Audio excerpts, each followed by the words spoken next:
We the ones who rock on the rhythm. Stand up. Next man. We got dressed to tap that right and exact. You gotta get up. Show me your friends, and I'll tell you who you are. Yet another in a long list of proverbial lessons from my mother that I realized was true after much pain and suffering.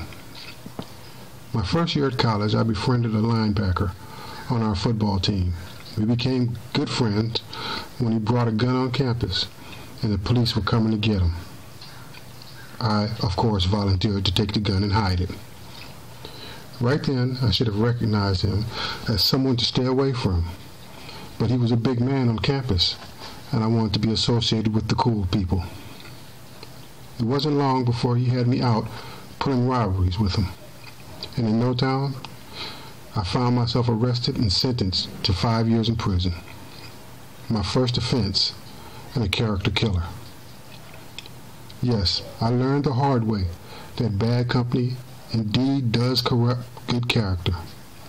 I also learned that this bad company comes in two basic forms: angry people and fools.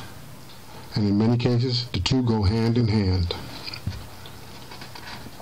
Avoiding fools and angry people is absolutely necessary to overcome whatever circumstance stands between you and success and real happiness. Proverbs tells us about angry people. It says, "Do not make friends with a hot-tempered man. Do not associate with one easily angered, or you may learn his ways and get yourself ensnared." The guy I mentioned at the beginning of this message was definitely an angry person.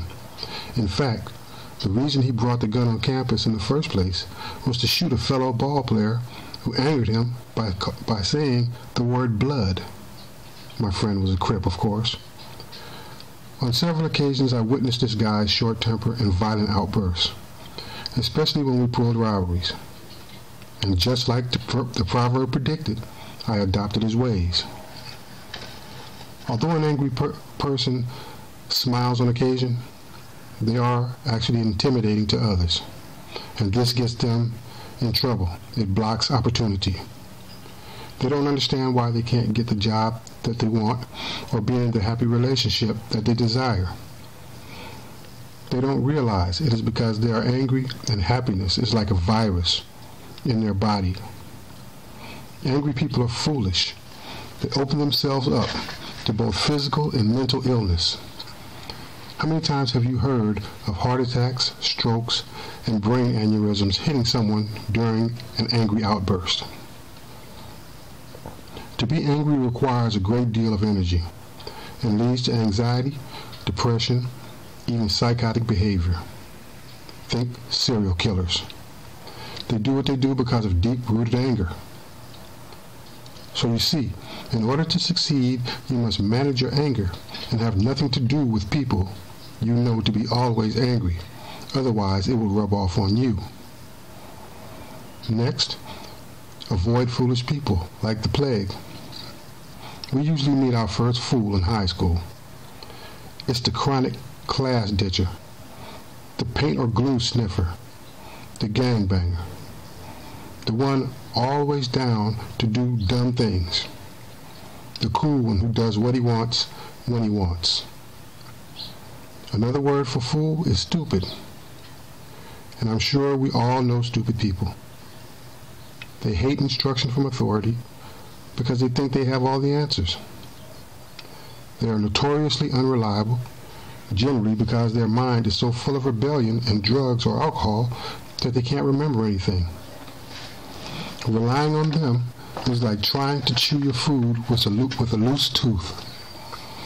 Fools are usually lazy and look for the shortcut in every situation. They always want something for nothing and usually give up on any endeavor that requires patience and hard work. Fools lie, cheat, and steal. They're constantly in other people's business, causing trouble wherever they go. And they consider anyone striving to actually make something of themselves a sucker, square, nerd, or just plain stupid. And they try to convince you of this falsehood. The number one mark of a fool: they always repeat their foolishness.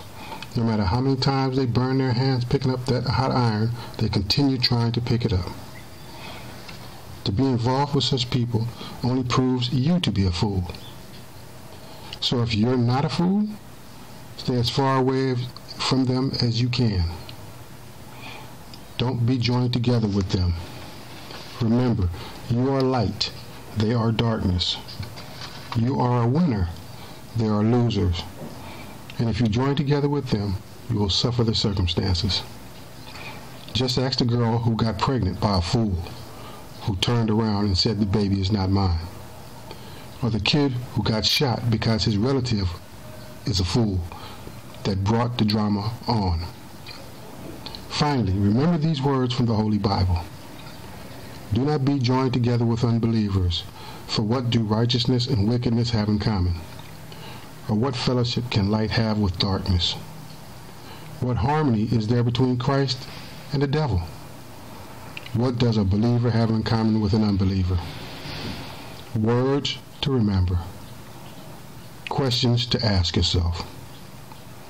What do you have in common with those on the wide road to destruction?